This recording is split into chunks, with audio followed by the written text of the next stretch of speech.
الفاتحة. بسم الله الرحمن الرحيم.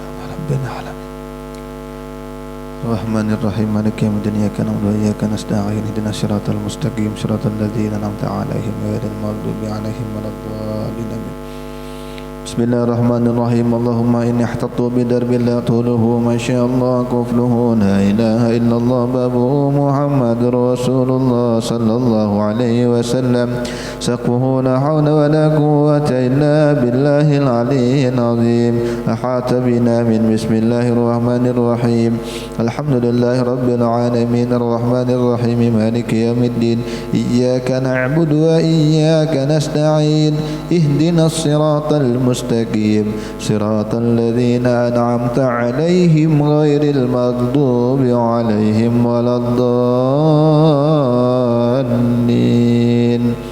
آمين. سور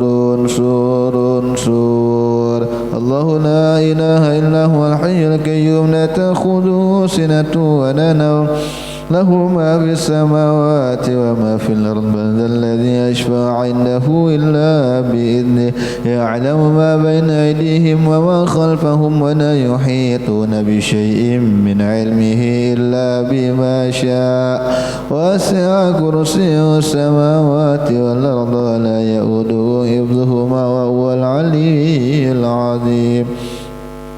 بنا استدارا كما استدارت الملائكة بمدينة الرسول بلا خندق ولا سور من كل قدر مقدور وحذر محذور ومن جميع الشرور. تترسنا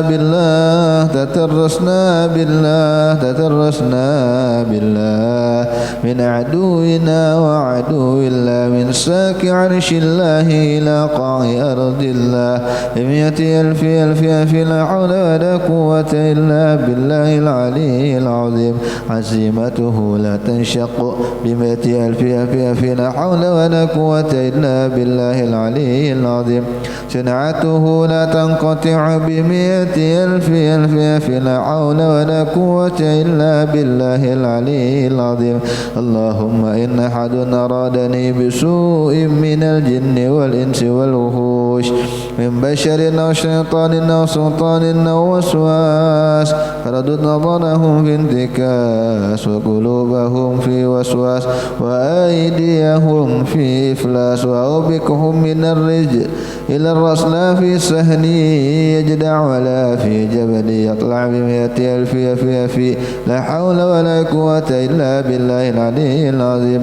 وصلى الله على سيدنا محمد وعلى آله وصحبه وسلم. الحمد لله رب العالمين. اللهم صل على سيدنا بالقلوب ودوائها وعافية الأبدان وشفائها ونور الأبصار وضيائها وعلى آله وصحبه وسلم. اللهم صل على سيدنا محمد طب القلوب ودوائها وعافية الأبدان وشفائها ونور الأبصار وضيائها وعلى آله وصحبه وسلم. اللهم صل على سيدنا محمد طب القلوب ودوائها وعافية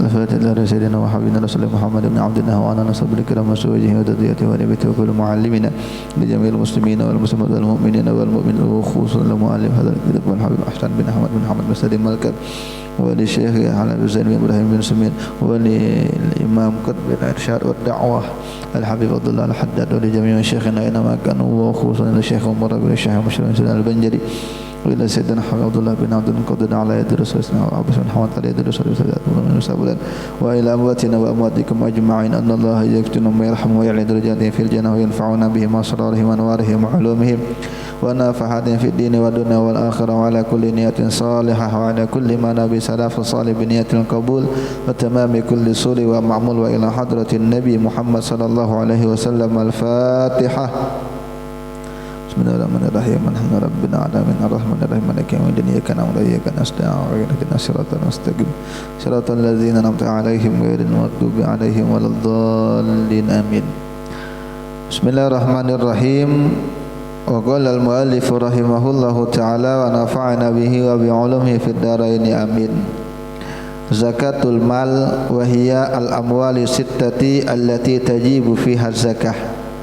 Yang dimaksud dengan zakat harta itu ada 6 yang wajib.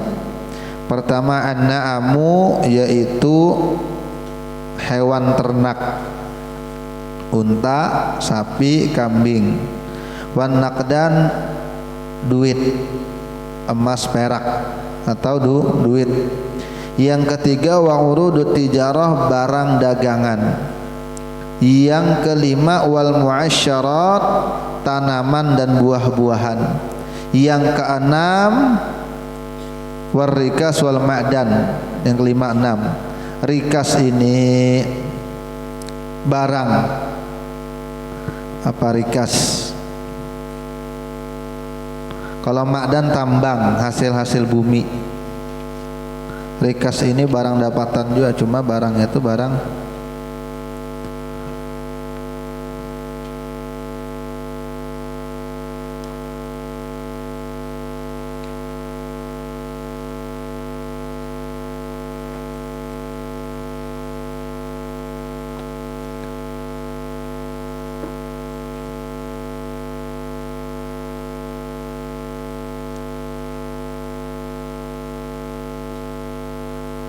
barang rikas ini barang yang dipendam pada zaman jahiliyah bahari, emas dan perak. Apa aja kita harta karun. Nah itu harta-hartanya yang wajib kena zakat.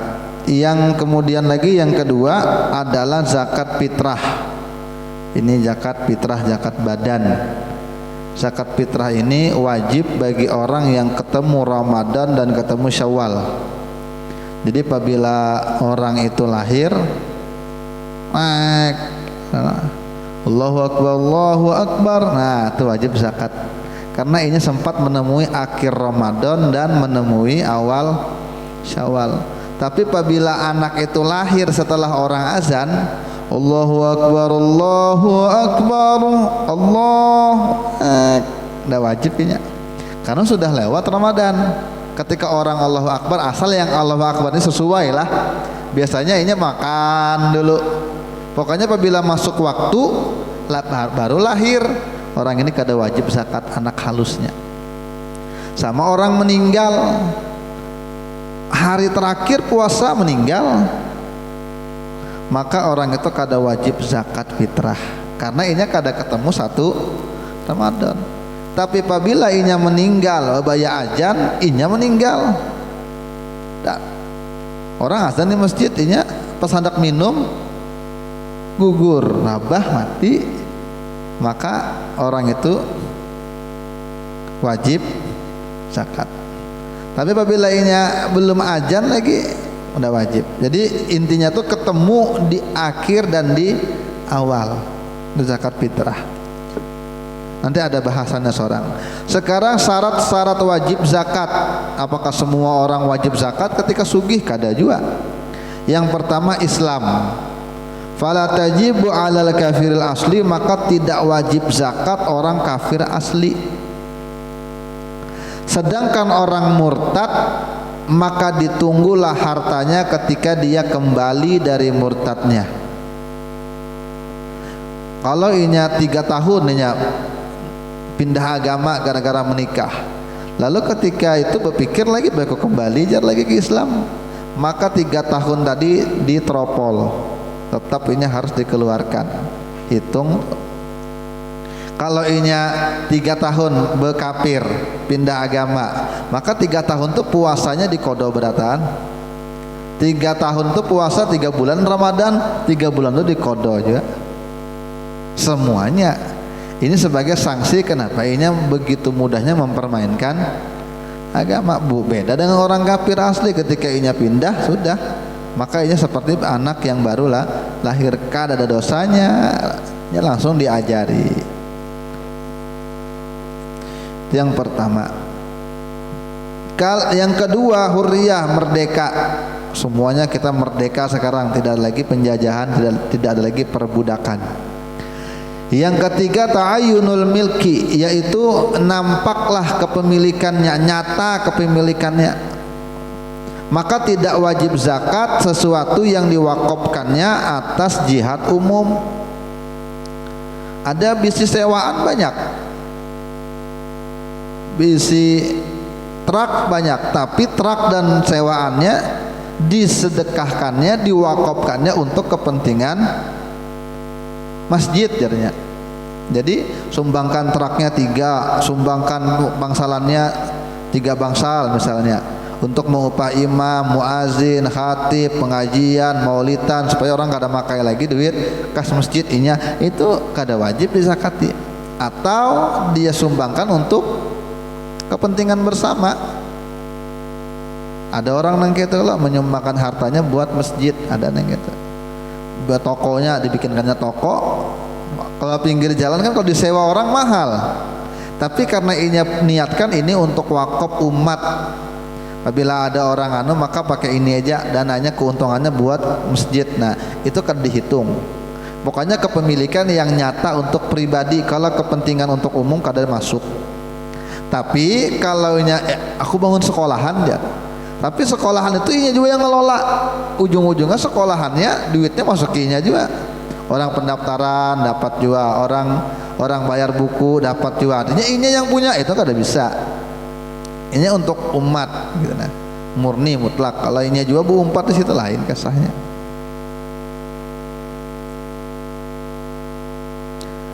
Pokoknya kalau diwakafkan untuk umum kada kada kena zakat. Tinggal berpintar-pintar aja lagi. Jangan berakal-akal, maksudnya jangan mengakali. Jar, daripada ini kena jar. Baik, aku wakafkan ke masjid, tapi aku juga yang ngelola. Nya juga yang makai, nya juga yang untuk, karena sebagian hanya ke masjid, ini namanya mengakal. Ya. Kada baik mengakal hukum itu. Walaupun dalam kasus tertentu kita pakai bahelah aja kita. Cuma sebagian ulama yang keras helah itu kada boleh behilah, kecuali dalam keadaan tertentu. Yang keempat, tayakkunul wujud, memang yakin adanya, maka tidak wajib zakat pada harta warisan yang diwakafkan buat janin. Maksudnya ulun misalnya bisi bini hamil, pas dapat harta banyak, dapat harta warisan misalnya, kuitan ulun misalnya tanahnya ditukari orang BMM-an, lalu jaja kuitan beratan segini kam hartanya, lalu ulun ambil hartanya, lalu ulun katakan harta ini ulun wakafkan buat anak ulun yang masih dalam kandungan. Artinya sudah pindah tangan nih ke janin, tapi karena janinnya belum nyata selamat atau kada hidup atau kada, maka kada wajib zakat. Tapi ya kita lang wajib zakat. Ada orang yang kita ada tuh baru di kandungan sudah, ini rumah lagi anaknya, ini mobil sudah lengkap dah. Ada yang sugi-sugi itu ada banyaknya gitu. Iya, tanah di sana nukarkan buat anak ya, padahal anaknya masih dalam kandungan lagi, tapi tukar tanah dah. Maka kita yang wajib.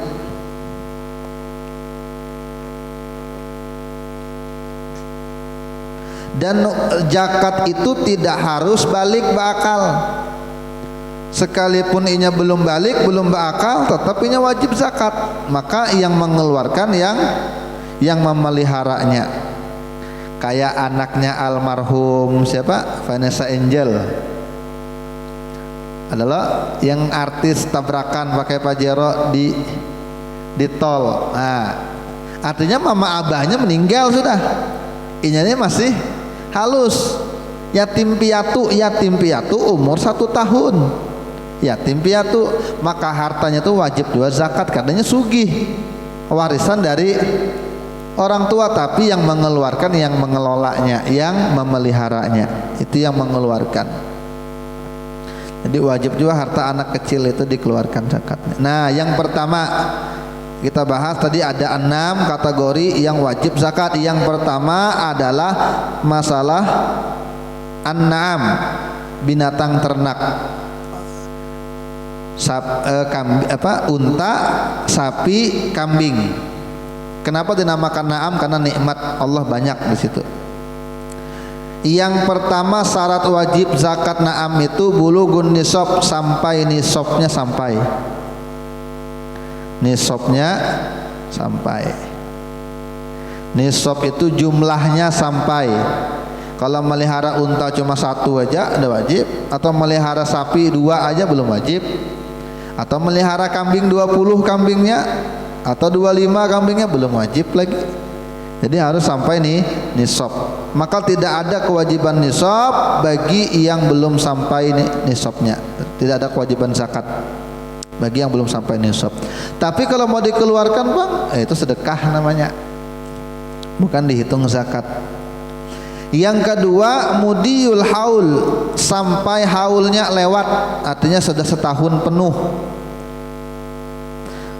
Setahun penuh.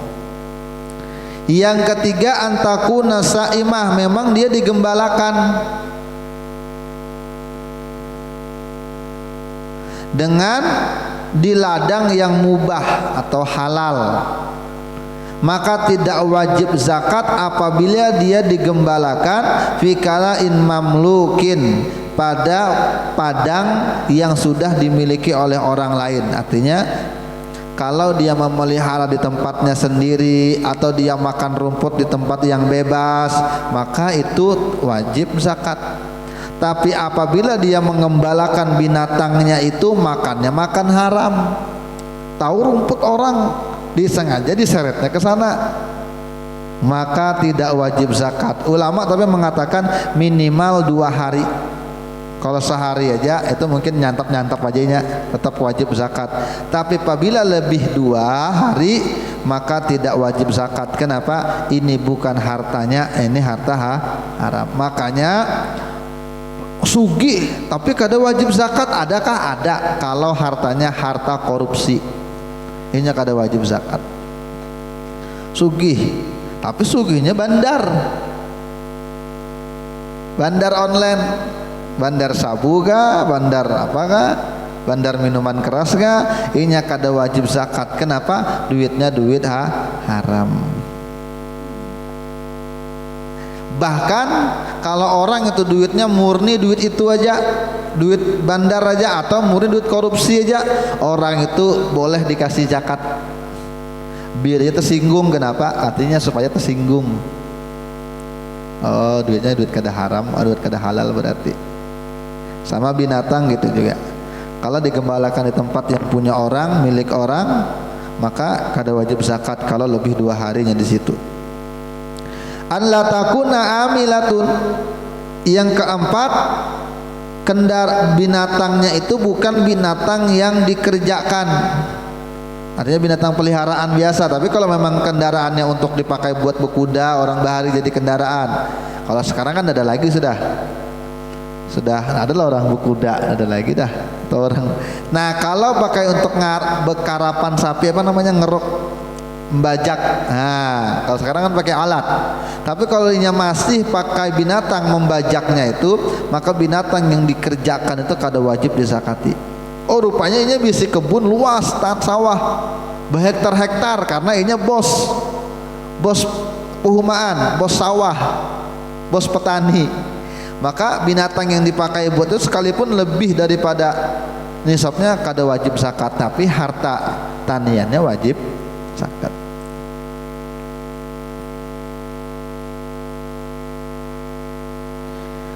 Kalau nisabnya unta, kita ini kada melihara unta bang lah, ya 5 wajib dah zakat.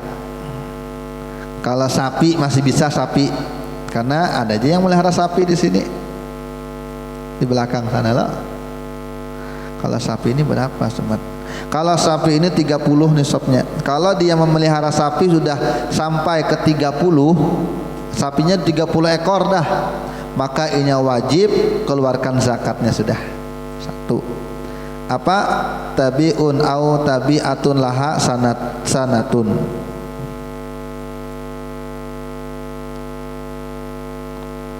Wajib dia keluarkan yang kecil.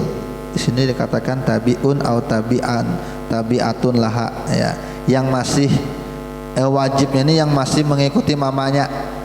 Binatang ini kan kalau masih menyusu kan masih ngekor. Nah, jadi ini wajib sudah zakat kalau memelihara sapi sampai 30. Tapi yang mana yang dikeluarkan? Apakah yang besar? Boleh. Tapi minimal wajib zakatnya dia mengeluarkan anak sapi yang masih mengikuti mamanya. Itu paling minimal. Kalau yang baru lahir itu kan belum ngerti masih, itu kada wajib. Nah itu belum sampai lagi, tapi minimal kalau sampai 30 maka minimal dia keluarkan zakatnya anak sapi yang masih ngikut mamanya. Lebih bagus, sudah dewasa lebih bagus. Kalau sampai 40 sapinya bertambah 10, maka wajib mengeluarkan zakatnya itu yang sapinya sudah berusia 2 tahun minimal, dan seterusnya 30, 40, 60 nya berlipat gitu. Sekarang kambing. Nah, kambing, ini melihara kambing. Kambing ini nisabnya 40. Kalau sampai 40 ekornya berpelihara kambing, maka dia wajib mengeluarkan 1 kambing. 1 kambing, anaknya ada apa-apa, yang masih ngekor dengan ibunya. Tapi kalau dewasa lebih bagus. Nah, terus 1 aja tuh sampai kambingnya itu sampai 120. Masih 1 tuh, oh kambingnya 100, maka tetap sah 1. Kalau kambingnya sudah 121, maka dia wajib mengeluarkan 2 kambing. Jadi kelipatannya agak jauh. 40 sampai 120 masih 1. 121 sampai 202. 201 sampai 399 3. Tapi udah jarang dah orang, apalagi di Indonesia. Kecuali di Arab pedalaman. Maka Arab pedalaman ini yang mau manunya bebinian, yang melihara kambing itu udah melihat itu dari jauh bercadar. Nah, maka banyak, kalaunya 100 mungkin bisa tuh hampir, ya lebih. Iya, jadi kita kayak apa? Kayak orang wah kampung kambing ya namanya dah. Jauhnya, jadi bebinian, rata-rata bebinian yang melihara tuh berdua, bertiganya, cadar habis hitam beratan, tertutup beratan. Dari jauh di kampung ulun di atas gunung lah tuh di bawah. Wih, banyaknya halus karena kan jauh. Bisa kalau di tempat kita sekarang jarang ada 100 gen. Orangnya uyuh, tetangganya ngesarik sudah. Kalanya lebih 100 itu, kecuali di padang hutan.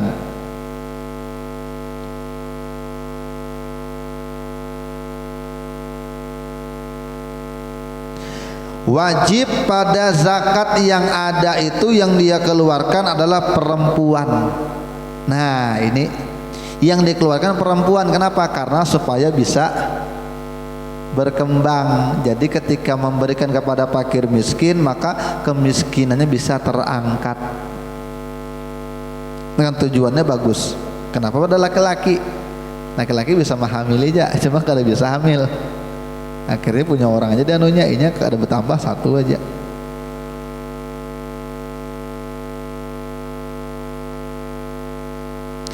ya anulah, zakat ini kalau dikeluarkan maka sugih beratan, ada yang miskinnya, dan jauhlah kayak apa watak kita dengan orang bahari. Di zaman Nabi itu ada sahabat yang ditugaskan oleh Rasulullah, lu kada ingat ngarannya, untuk memungut zakat-zakat yang ada. Lalu ditagihinya zakat yang ada yang wajib seperti binatang juga nih, kayak unta ini. Sekalinya ditagih, diberinya yang ganal, padahal wajibnya yang kecil aja, jadi kasihnya yang besar. Yang tukang narik ini tidak berani, yang wajibnya oleh agama cuma ini, aku tidak berani yang besar nerima, aku lapor dulu dengan Nabi. Coba lihat jujur, kalau kita kan mumpung diberi ganal nggak tahu terima dah, diberi besar terima dah, lapor dulu. Ketika sampai di hadapan Rasulullah, tidak apa-apa Nabi, terima aja, baru diterimanya. Ada lagi yang datang belum sampai lagi,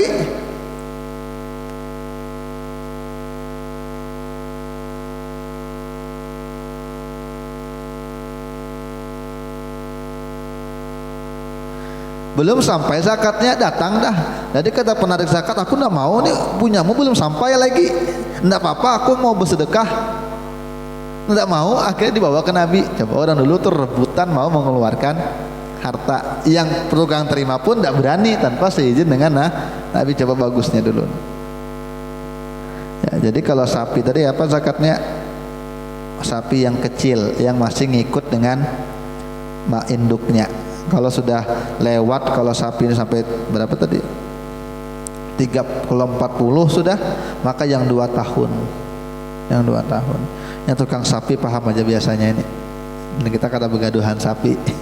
Tapi bagus kalau mau. Dulu di Pondok Al-Banjari itu pemeliharaan sapi, jadi santri-santri yang kurang mampu itu, atau anggaplah yang kada tapi bisa bayar, maka inya mengabdi dengan pondok itu, gratis sekolah, tapi inya harus melihara sapi itu. Jadi kalau kami main bola, inya narik sapi biasanya ya, peliharaan.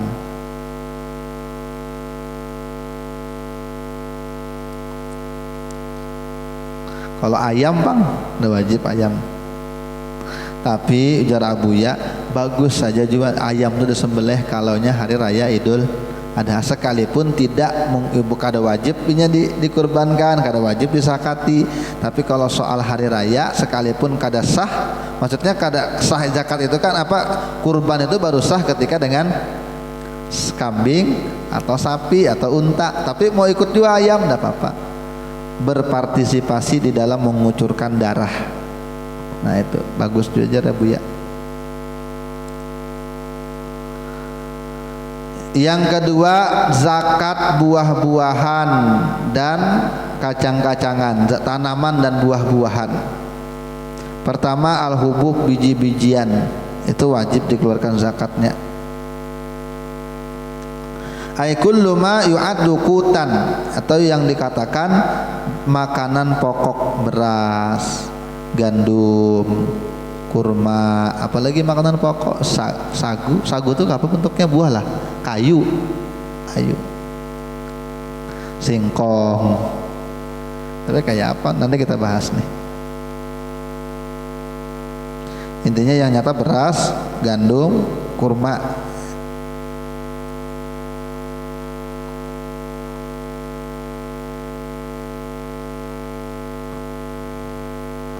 Nah, cuma 3 di sini.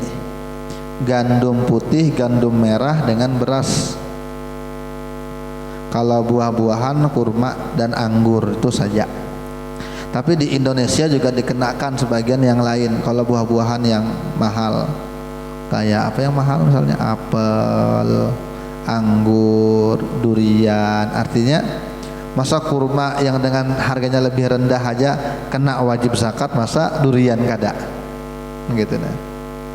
Makanya dibahas kena dalam bukan dalam kitab ini, tapi di kitab yang lain, di buku ada juga dibahas itu.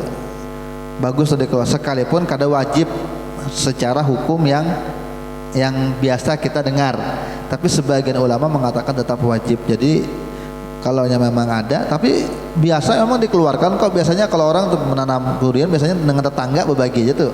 Iya.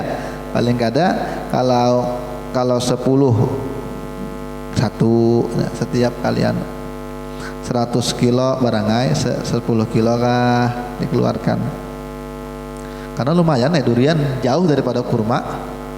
Kalau sepekap aja berpuluh-puluh juta ya, artinya masa kurma wajib zakat yang lebih mahal kada wajib zakat itu nah.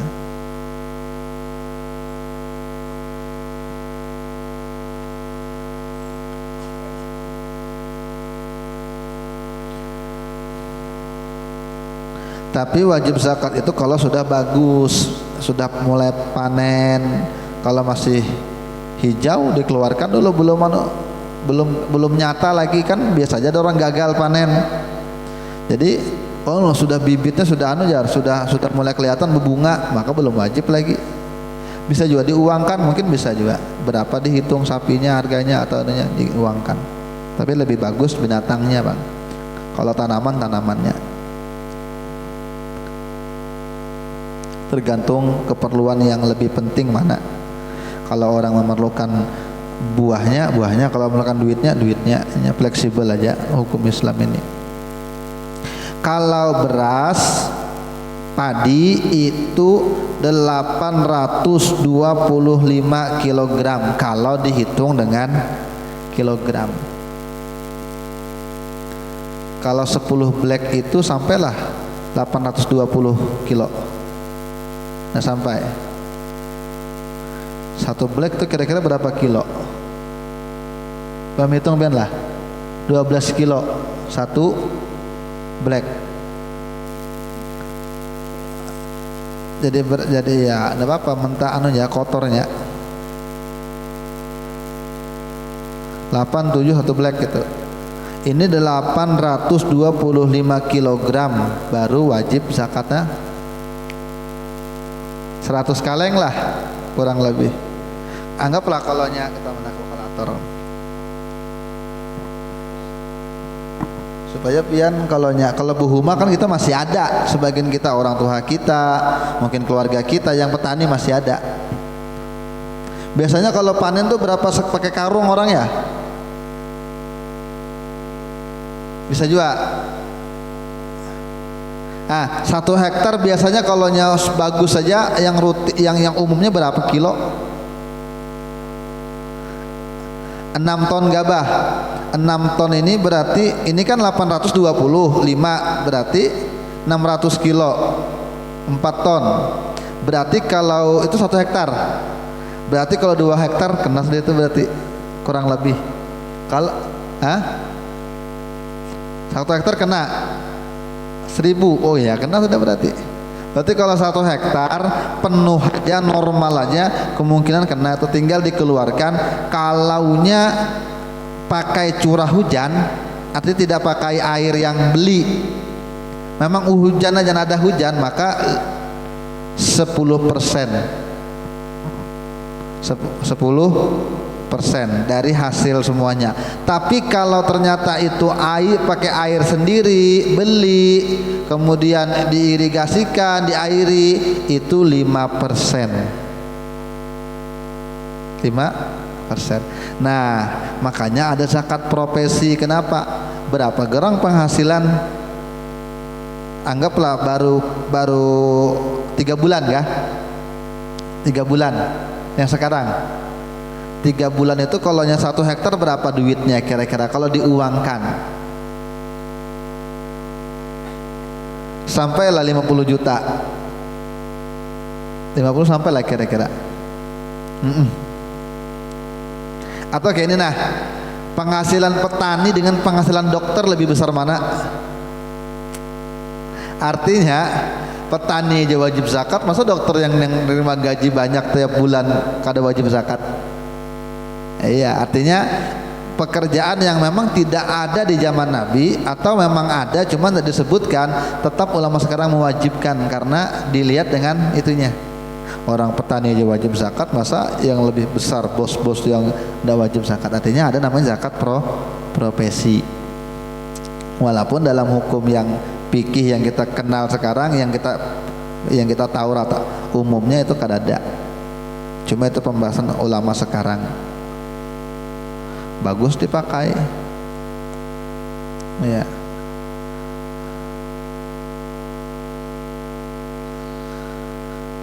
Kalau gaji sekarang dipotong kan, NPWP ada potongannya, pajak ada potongannya, ya ada pajak loh. Kalau PNS, kalau selain asuransi,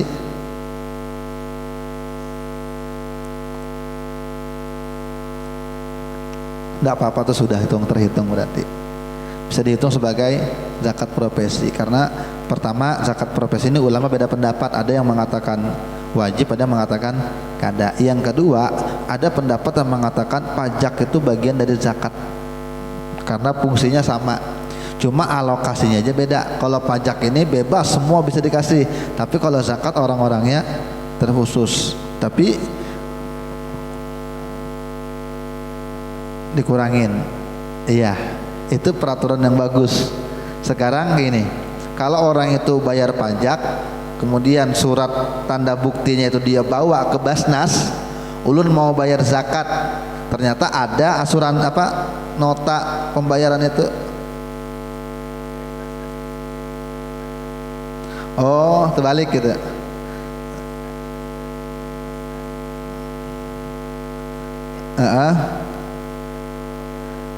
Berarti kalau kita sudah bayar pajak di Basnas, ada buktinya, kemudian tanda bukti itu kita bawa bayar zakat, di Jakarta pun ada potongannya, ya sudah masuk di situ, itu bagus. Makanya ini ada beberapa kasus masalah zakat nih, biasanya kalau orang bayar zakat ini akhirnya dikasih tahu tuh angel, susah. Jangan dikasih ke sana, itu orang itu tidak berhak dapat zakat, tapi masih aja ngasih, dibagi rata. Apa namanya keluarga, bagi rata. Ujung-ujungnya nggak usah lah kalau gitu, pian bawa ke Basnas saja aman dah. Itu nah, lebih aman karena lebih tahu kemana ini harus memberi.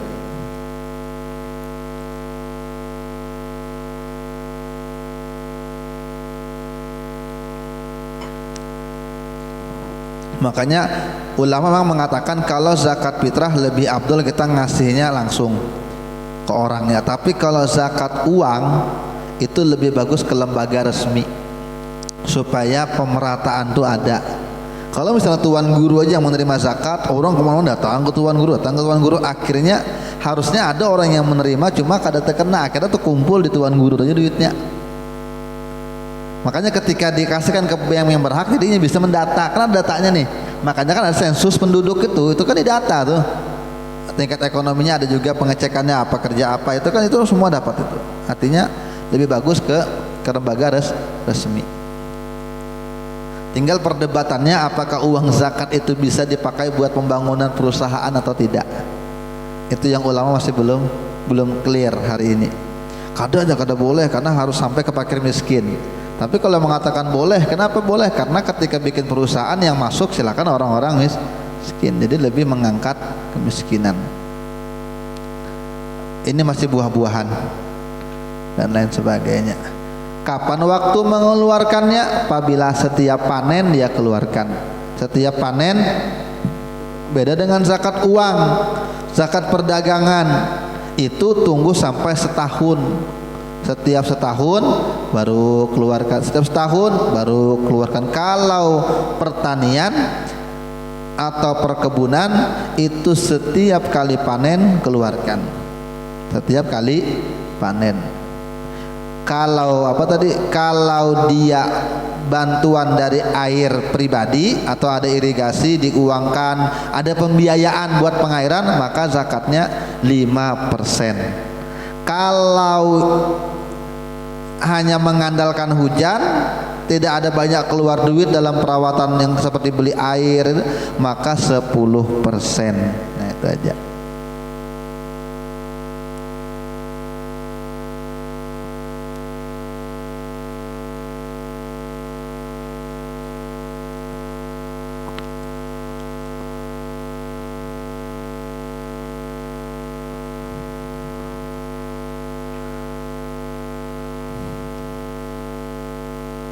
Kita lewati aja karena baru kita bahas minggu depan insyaallah zakat duit. Nah ini perlu kita rincikan karena ini yang paling sering ya. Nah, kita sambung minggu depan. Al-Fatihah. Bismillahirrahmanirrahim.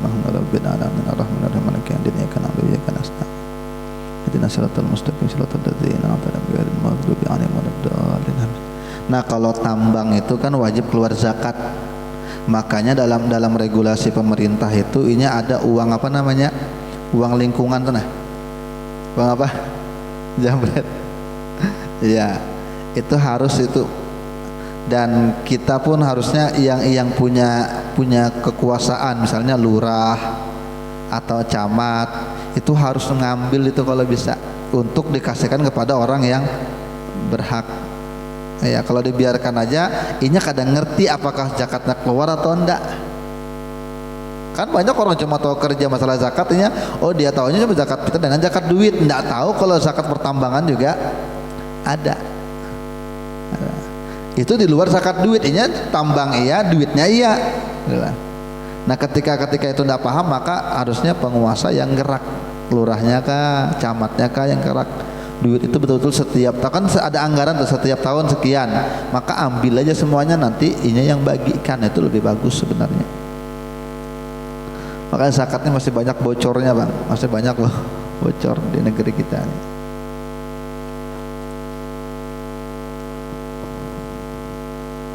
$800 juta kalau satu ponton itu uangnya, kurang lebih 800 juta. Iya.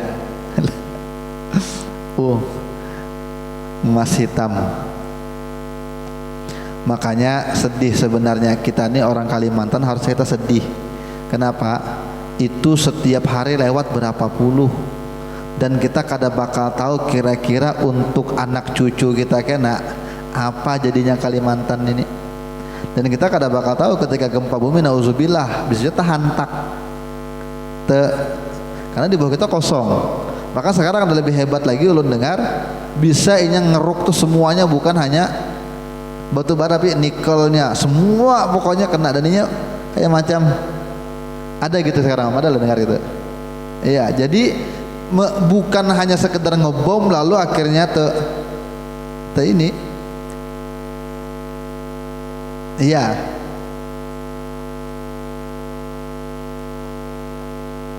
Itu yang kita bahaya, jadi ketika tergoyang dikit habis ambruk semuanya. Dan jangan kita kira itu soal dunia, itu soal agama. Makanya ulun sering ini, cobalah kiai-kiai itu ngomong lah masalah ini. Karena emang berat, karena pertama banyak kita tuh ustadz kiai itu diundang dengan para pengusaha. Jadi kalau ngomong itu berat. Dan yang kedua, kenapa itu soal agama? Karena kalau memang bumi ini rusak, banjir di mana-mana, kemudian Jumatan orang libur, sakit iya.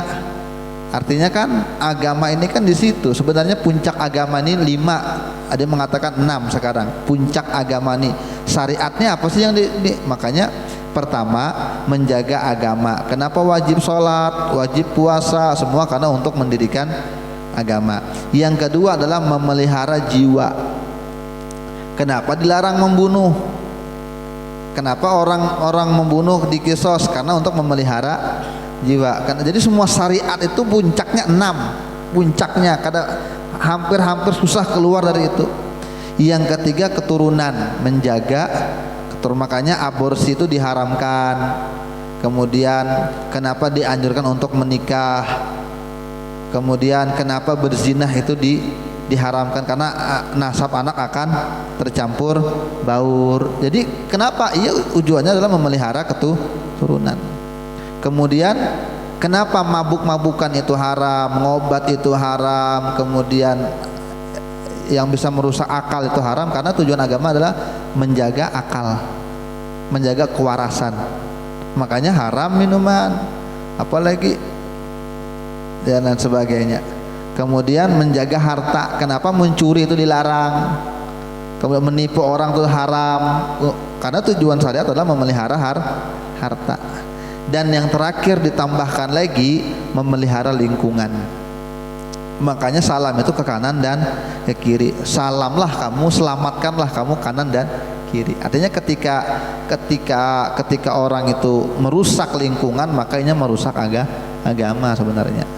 Ketika orang itu tidak perhatian dengan alamnya, maka dia sebenarnya menjadi perusak semua manusia. Kenapa? Karena orang yang kerja tidak bisa kerja, rumah sakit terendam, masjid libur, pengajian tidak jalan, penyakit akhirnya ada yang meninggal, akhirnya semua tujuan syariat itu semua ditabrak semuanya dengan sebab itu. Dan itu kita harus gerak gitu loh, maksudnya harus perhatian, apalagi kita orang Kalimantan ya, karena di Kalimantan ini memang diobok-obok sekali masalah bumi kita itu. Makanya kata Nabi, tahaffadzu wa tahaffadzu min ardikum fa innaha ummukum. Jaga baik-baik bumi kalian karena dia adalah saudara ibu kalian. Seperti ibu kalian, karena kita dibesarkan di atas sini, dikembalikan di dalam situ juga, hidup cari makan di sini. Kan gitu. Makanya Nabi katakan dia ibu kalian, jaga baik-baik. Nabi itu mengatakan. Makanya dalam hadis banyak sekali Nabi itu menganjurkan untuk penghijauan. Dalam hadis yang sahih Nabi katakan gitu, kalau besok kiamat, nyata ada besok kiamat, di tangan kamu ada bibit, tetap tanam, kata Nabi. Itu saking Nabi itu menganjurkannya penghijauan. Apalagi kata Nabi, siapapun yang menanam tanaman lalu tanaman itu dimakan oleh burung, maka dia dianggap bersedekah. Artinya banyak sekali motivasi Nabi untuk penghijauan. Nah, ketika ada orang yang menabrak penghijauan itu, merusak alam, makanya ini berlawanan dengan cita-cita Nabi. Makanya ulun bilang masalah itu bukan masalah dunia, itu masalah agama. Cuma banyak orang lalai. Nah, orang yang berjuang untuk itu, dia berjuang demi agama berarti, sekalipun tampilannya bukan agama. Karena ada yang melihat ada orang yang demo, ya demo tuh anak muda aja pakai lepis, tapi sebenarnya orang tuh banyak nggak lihat apa sih ini demo ini, padahal dia berjuang untuk agama, cuma dengan casing yang kita banyak tertipu ya. Makanya dulu kan ada yang masalah omnibus law yang di ini, itu sebenarnya harus kita ini kejar sebenarnya. Makanya Sayyidina Umar itu dulu pernah ketika Islam itu mulai melebar ke daerah-daerah yang lain, lalu orang itu rebutan tanah. Tapi kata Sayyidina Umar, jangan semuanya diambil tanahnya, kayak apa anak cucu kita, kata Sayyidina Umar. Artinya Islam itu boleh menguasai, tapi jangan membabi buta yang semua itu akhirnya dia aja yang punya, ujung-ujungnya akhirnya miskin tambah miskin, kaya tambah kaya. Makanya kan kata Quran, jangan sampai harta itu hanya beredar di kalangan orang-orang kaya aja. Itu kan Quran mengatakan itu. Sebenarnya ya ini konsep penting tapi sering dilupakan orang. Bahkan para kiai pun kadang tidak sampai ke sini dia berceramah dia ini, karena dianggap itu bukan hal penting.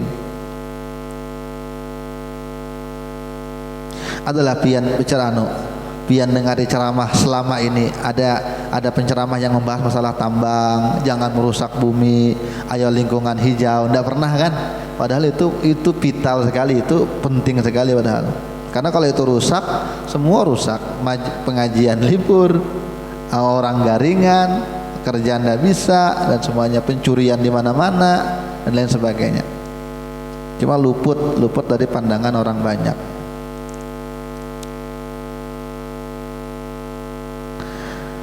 Kata Imam Haddad, wa alaika bisidqi wa luzumil wasti min kulli amrin. Wajib kamu itu untuk jujur dalam beragama itu jujur. Makanya masalah jujur ini masalah berat, Bang, jujur. Kita kan selalu mengatakan inna sholati wa nusuki wa mahyaya wa mamati lillahi rabbil alamin. Sungguhnya sholatku, ibadahku, hidupku, matiku, semua lillahi rabbil alamin, untuk Allah. Sekalinya orangnya untuk dirinya sendiri terus, hidupnya tidak pernah untuk agamanya, matinya pun takut. Jadi akhirnya Tidak pernah jujur kita dengan omongan kita sendiri. Inna sholati, akhirnya sholatnya ya juga begitu juga, karena orang, karena riya. Nah itu bahaya. Makanya kalau gitu nggak usah dibaca lah iftitah itu, karena membahayakan. Karena kita baca kita ngelanggar sendiri. Kata ulama kita tetap baca dengan niat ittiba dengan Nabi. Kenapa kita baca ini? Sebenarnya kalau untuk berjanji tidak sanggup kita, karena inna sholati wa nusuki wa mahyaya wa mamati lillahi rabbil alamin, tidak sanggup kita. Atau ketika di awal aja, inni wajjahtu wajhiya lilladzi fataras samawati wal ardh, ya Allah aku hadapkan diriku ini, jiwaku ini kepada zat yang menciptakan langit dan bumi. Tapi apa yang kita baca tidak tahu kita. Badan kita di masjid, pikiran kita di pasar. Badan kita di atas sejadah, pikiran kita di kompor. Mati juga kok kompor tadi nih. Mana kunci motor. Kayak apa anak? Akhirnya kita tuh tidak pernah ketemu dengan omongan kita sendiri. Nah ini kalau kita dikatakan jujur dengan agama, kita belum jujur lagi. Makanya ketika membaca itu semua niatkan adalah ittiba dengan ulun ini baca ya Allah semua ini karena ikut aja dengan syariat, karena patuh aja. Kalau untuk berjanji belum sanggup. Waluzumul wasti min kulli amrin, dan kamu harus tengah-tengah dalam tiap perkara. Artinya jangan terlalu berlebihan ya. Ya santai aja lah beragama tuh santai. Jangan ketika hijrah, bapak hijrah langsung pakai cadar, langsung tidak mau lagi salaman, langsung ujung-ujungnya seminggu terbuka semuanya hilang. Nah, kan ada juga artis gitu kan, mau tobat. Nah makanya pelan-pelan santai, tunggu pasti ini. Nah itu bagus, pengen langsung berubah bagus, tapi sanggup enggak gitu. Nah atau misalnya bebaya tobat langsung tahajud 100 rakaat malam, subuhnya kesiangan. Nah ini yang dikatakan nah tengah-tengah aja. Kalau kamu tahajud sampai 20 rakaat lalu kamu subuh kamu ketinggalan, kamu ndak bagus begitu. Lebih baik 2 rakaat aja tahajudnya, tapi subuhnya aja jalan. Yang pokoknya sedang-sedang aja beragama tuh. Wa khudh minal a'mali ma tutikul mudawama. Jadi ambillah amalan itu yang kamu sanggup untuk konsisten. Pilih amalan yang kamu sanggup untuk dirutinkan. Kalau kamu hari ini misalnya sedekah 500 juta, besoknya berhutang sana sini, nah itu tidak bagus ya. Cari yang kira-kira bisa kita amalkan rutin. Karena Nabi mengatakan ahabbul a'mali illallah adwamuha. Amal yang paling dicintai oleh Allah adalah yang paling kekal, yang paling konsisten, terus istiqomah. Wa in qalla, sekalipun sedikit, kata Nabi, sekalipun sedikit tapi istiqomah. Dan Nabi katakan juga khudzu minal a'mali ma tutikun, ambillah, beramallah kamu sesuai dengan kemampuan. Fa innallaha la yamallu hatta tamalu, karena Allah nggak pernah bosan sampai kamu sendiri yang bosan. Artinya seada apa, cari yang paling sanggup. Kalau kita memang kuat nggak apa-apa. Ngarannya Abdul Qawi. Dulu ada santri di Jawa, kawan bekesah, kawannya kawan. Santri ini namanya Kuat, nama santrinya Kuat, diganti dengan Kiai Abdul Qawi supaya lebih islami lah. Abdul Qawi, hamba yang maha kuat. Tapi memang kuat orangnya. Puasa itu kada putus kecuali hari-hari yang haram aja, hari raya, hari tasyrik, apalagi yang kada boleh kemarin kita bahas. Hari raya, hari tasyrik, hari yang diragukan, hari akhir bulan Sa'ban, udah aja. Selebihnya puasa, sepanjang tahunnya puasa. Namanya Abdul Qawi, hamba yang maha kuat. Kalau kita gitu puasa ujung-ujungnya garing, nah kan? Maka sedang-sedang. Atau puasa tapi kada begawi, jangan. Mau mengamalkan Senin Kamis, cuma setiap puasa Senin Kamis kada begawi. Pokoknya kalau Senin Kamis cuti dulu ya, izin kerja, kenapa mau puasa, ini salah. Artinya kamu belum sanggup di situ, ya udah kamu nggak usah puasa sunnah dulu. Cari yang waktu libur kah, atau seminggu sekali kah, atau ya atau cari-cari hari lain kah. Jangan dipaksakan. Jadi amal jangan dipaksa. sebisanya, kecuali yang wajib. Aku belum bisa lagi sembahyang subuh jar. Kalau gitu enggak usah gini. Enggak bisa. Tetap yang wajib dipaksa kalau yang wajib. Ini amal-amal tambahan maksudnya. Wa min sya'ni syaiton, dan dari kebiasaan seton, perkara seton, ayyuzida lil muridi fi mabda'in iradatihi al-istiksar min at-ta'ati wal ifrati fiha. Nah, seton itu memang ketujuh suka memberikan rasa senang kepada seorang hamba kalau memang awal-awal taubat, awal-awal semangat, awal-awal mau berubah, itu senang untuk diperbanyak ini sampai di full bang pokoknya ya.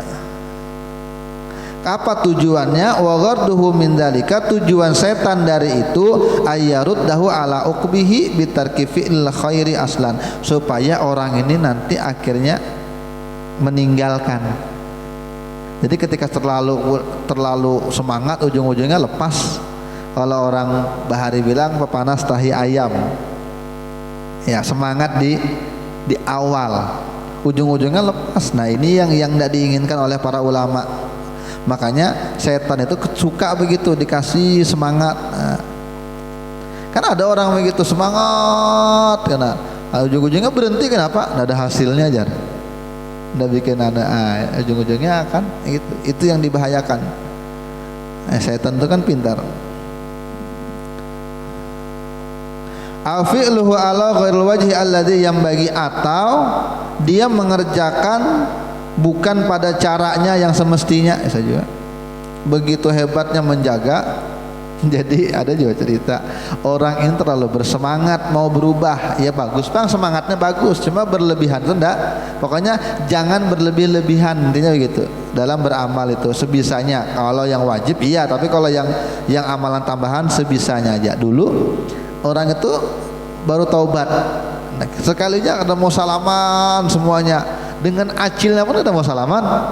Ya acilnya bodohnya begitu. Aku ini tantemu sendiri, dia bilang. Kenapa? Karena terlalu bersemangat, tidak ngerti ininya, tidak ngerti ilmunya.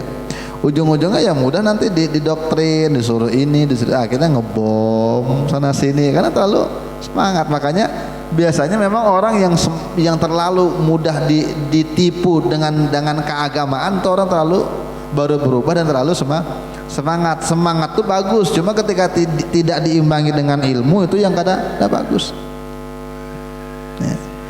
La yubali la'in bi ayyihima dahahu. Nggak usah dipedulikan orang yang mengolok-olok, orang yang kalau mau berubah ya berubah aja. Nanti kan ada orang tuh takut nanti dikira sok-sok alim. Jangan ya. Nanti ketika terlalu sedikit mau sedikit amalnya. Nggak aja, pokoknya beramal jangan perhatikan orang, jangan nerima omongan orang lain.